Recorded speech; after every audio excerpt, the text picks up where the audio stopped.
Siamo venuti a portare un po' di materiale per i Veneti in crisi dell'Hobby Paint di Nove in provincia di Vicenza, che ha regalato questo materiale per i bambini. Il bambino può a casa anche inventarsi, colorare e usare questo piccolo kit per giocare. Gli uomini dell'Associazione Nazionale Carabinieri sono sempre in prima fila quando si parla di solidarietà. Dal Vicentino sono arrivati fino a Treviso per portare al banco solidale dei doni preziosi per i piccoli in difficoltà in questo periodo di emergenza. Stiamo aprendo così vediamo questo kit.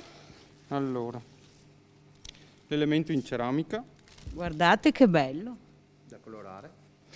Poi i colori e dentro tutta l'attrezzatura per un bambino per poter colorare, dal pennellino alla colla e tutto quanto.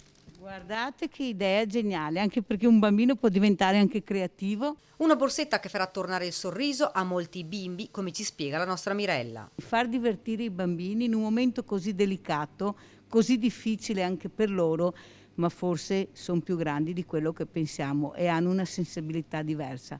Perciò io dico grazie all'Associazione Nazionale Carabinieri, grazie infinite ragazzi e grazie anche alla signora Bacchin che con la sua ditta porterà un po' di gioia in queste case, in queste famiglie veramente con grosse difficoltà. Grazie ancora. Non poteva mancare la Croce Rossa che sta preparando i pacchi da consegnare alle famiglie in difficoltà. Eva, questo ben di Dio che è arrivato? È una donazione che è arrivata da una famiglia di privati che gentilmente questa mattina si sono recati al banco alimentare e ci hanno consegnato tutti questi scatoloni. E questa consegna? E ce l'ha portata il nonno vigile Paolo, lo chiamiamo così qua. Sempre che... Caro, Sì, adesso conteremo tutto quello che è stato donato e metteremo anche queste cose nelle borse. Il Banco Solidale riaprirà, lo ha annunciato Mirella, il 3 giugno dalle 9 alle 17.